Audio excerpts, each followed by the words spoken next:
Obviously, a big fight here in Canada, a country that historically has been pretty good to Hawaiian fighters. So, what are the emotions here that now that's just pay-per-view fight week for you? Man, I have nothing but good things to say about Canada.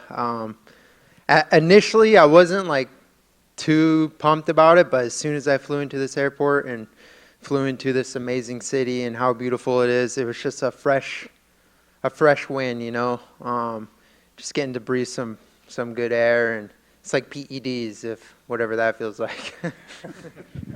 So when Max refers to Canada's 10th island, you kind of get what he's talking about now? Yes, I live in the ninth island, so now we're in the 10th island, so yep. And what do you make of Nate as an opponent? He was in here earlier, and he said he had saw your, derail the train post, and he's just like, oh, you should come up with something better. So I've never heard that before. But what do you make of him as an opponent? He's a great opponent. Nate's a guy. He's got a ton of experience. He's held belts. He's fought 5 rounds in other promotions, and I'm honestly just looking forward to the fight, man. It's going to be an exciting fight. It's almost impossible for it to be a boring fight. It should be fireworks, man. I'm well prepared. I know he's well prepared. He's sacrificed a lot. I've sacrificed a lot, and the only thing we got left to do is fight on Saturday night. So kind of going off of that, I know you want these higher ranked opponents, but if they don't offer you those, is this the type of fight that you're looking for? Just like you said, there's almost no chance this fight isn't exciting. You know what? I mean, I've been in every fight I'm in is going to be an exciting fight. Just the way my style is, and yeah, the way Nate's style is. Like, he brings it every single fight, and so do I. As far as the rankings go right now, like I'm just honestly really trying to go out there and rebuild myself, rebuild my name, rebuild my brand. If I went out and fought number 4 and won, cool, big deal. Like it doesn't really do me anything. It's not going to earn me a title shot right away. I'm all about winning and racking up those wins. I've been on a 6-fight winning streak in the past, and I want to get back to that. I want to get back to just a good long winning streak before I'm fighting the top 5 guys and eventually work my way back up to the belt. And Nate's obviously grown a lot in popularity over his last few. He even said, people are starting to recognize him a lot more. So do you think the hype is justified after watching his last few fights? For sure. Nate, aside from him being my adversary and a guy that I'm going to fight, I'm a fan because I'm a fan of the sport. I enjoy watching him fight. He does bring a lot of excitement. He brings excitement on the mic. He cuts promos. He's just fun overall to watch. He'll sacrifice he'll sacrifice even positions and doing stuff just to be entertaining, to entertain the fans, entertain the media, and essentially build his brand. So, yeah, man, Nate's a great opponent, and I'm looking forward to fighting him on Saturday. And the last question for me, I was going through your Instagram, and I think I saw your 2-year-old on a skateboard.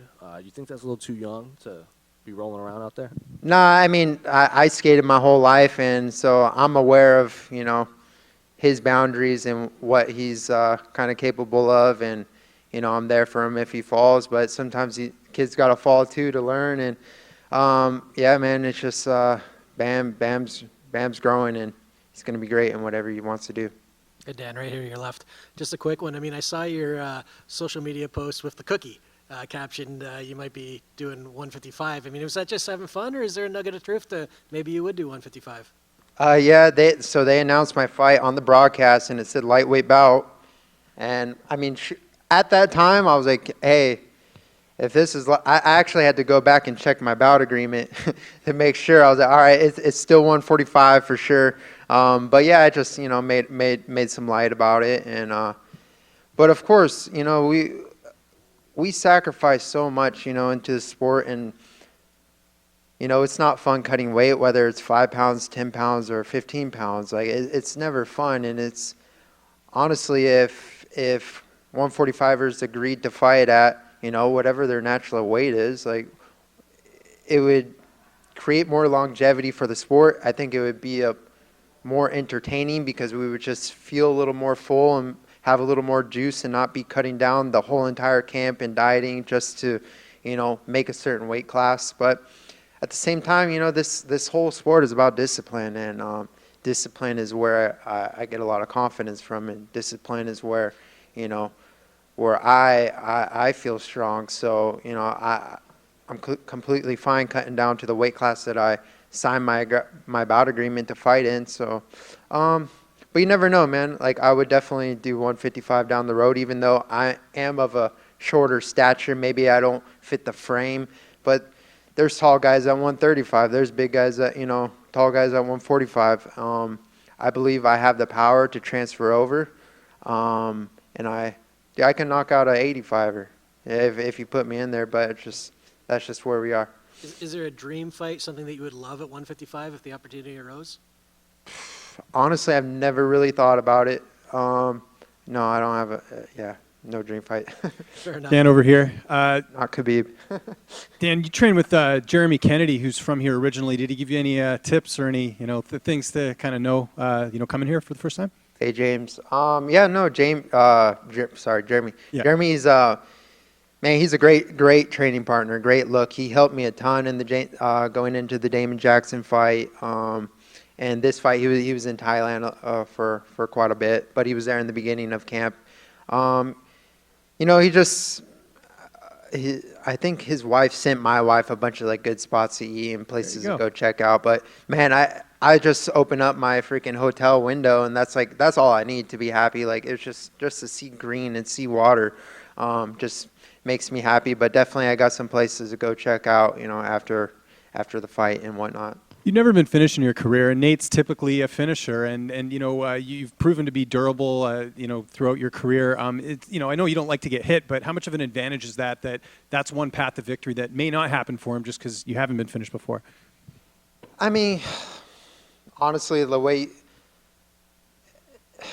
every fighter has to kind of hype themselves up and build themselves up, to like be the guy to do the thing, like, and that's great. Like, he needs to have that chip on his shoulder to be the first guy to go out there and try to finish me. But like, yeah, so for me, just that durability is a great, it's not even so much my chin and my head. I think it's my heart and my willpower and my mind that keeps me in the fight, because I've been hit, I've been rocked, I've been shooken up, I've been almost I've almost been choked out in fights. I've been in dangerous situations, but my mind and my willpower is what keeps me going and what drives me. And essentially it comes down to my heart to stay in this fight.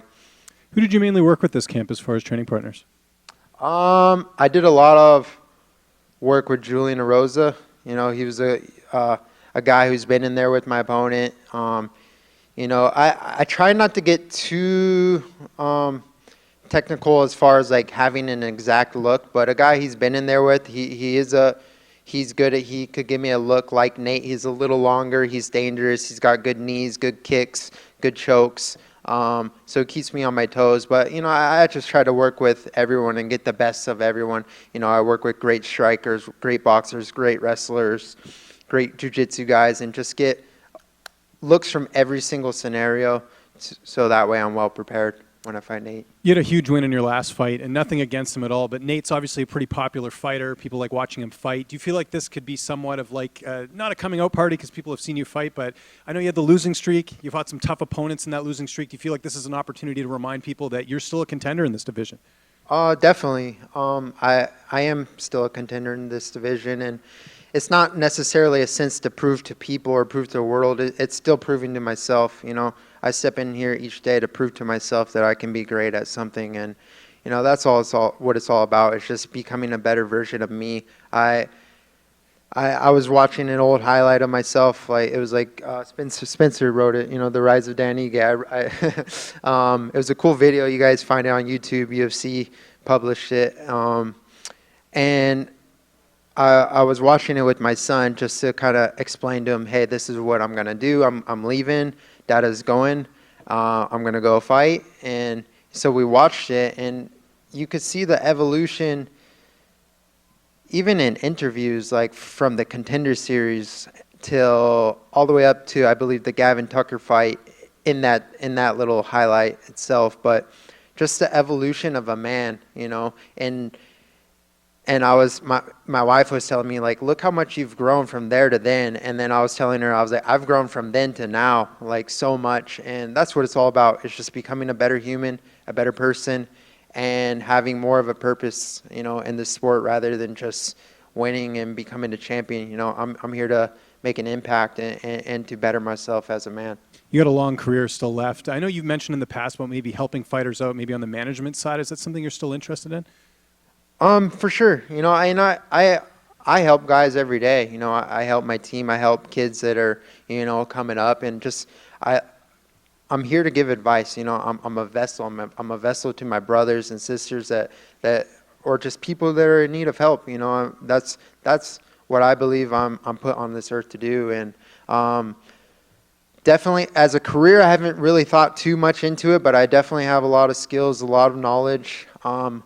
A lot of things I would do differently, a lot of things I would do the same that I learned through, working in the management field. But, I'm self-managed right now. Like, I manage myself, and I've been self-managed since the Korean Zombie fight. And I've grown a lot in that sense, too. And I really feel like I have to put myself out there and gain that experience for myself, for people down the line to respect me, someone that's competed at the highest level, but also someone who's managed himself at the highest level.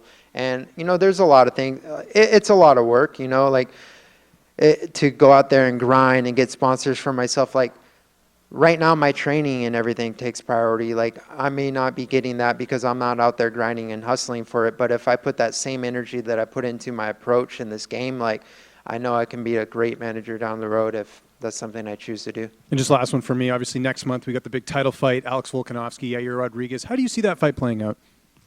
I mean, I'm not I hate making predictions. I'm not a big prediction guy, but Alex, he's just so dominant as a champion, and Yair has that just the ability to surprise, and he's so dynamic and explosive, and he could do 720 tornado kicks and cartwheels and whatever and flying triangles, and he just has that ability to surprise you and finish you at any moment.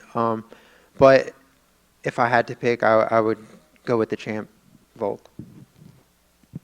All right. Speaking of predictions, I know you just said you're not really good on doing them, but who do you have for the main event for Nunes and Aldana?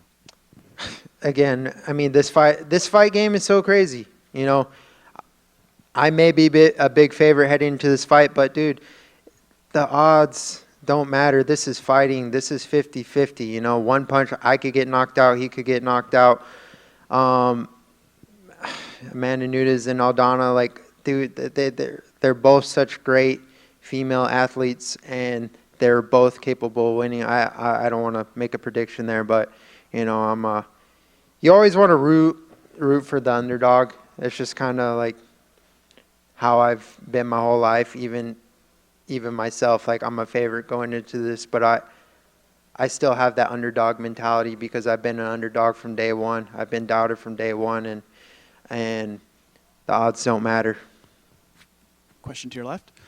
You were talking about your background as a skater earlier. Are there any parallels between the discipline of skating and the discipline of martial arts?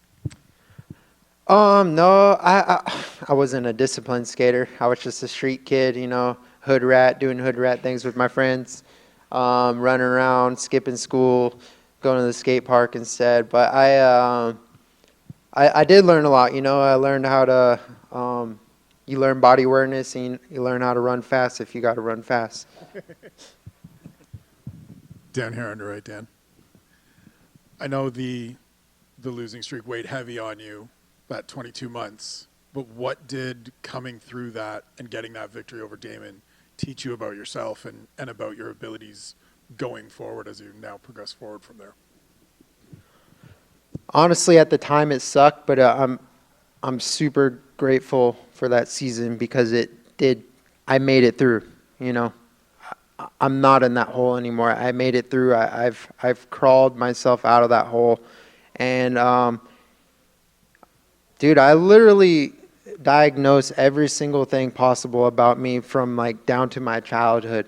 I dug deep. I dug really deep and just learned about myself. And Navy SEAL, I have to be this like super tough guy, tough face, but at the end of the day, I'm a human, just like we all are. We all have thoughts, we all have emotions, we all have, you know, negative thoughts about ourselves, and the ability to deal with those thoughts and how do we overcome them and how do we get better out of circumstance. You know, I never let a circumstance define me or who I am, but I always try to make the best out of the circumstance and come out stronger on the other side. So yeah, that 22-month season of losing was hard, especially when everything I do and the amount of time that I sacrifice to this game, not only in training, but sleep, nutrition, recovery, you know, mindful training, doing ice baths, doing sauna, doing red light, doing hyperbaric, doing whatever nutrition I probably already named that. Everything. I tick every box, and to still fall short, you're definitely going to question yourself. Like, am I good? Am I good enough? You know, can I really do this? But you know, my philosophy is, if you never quit, you're going to win. So here I am.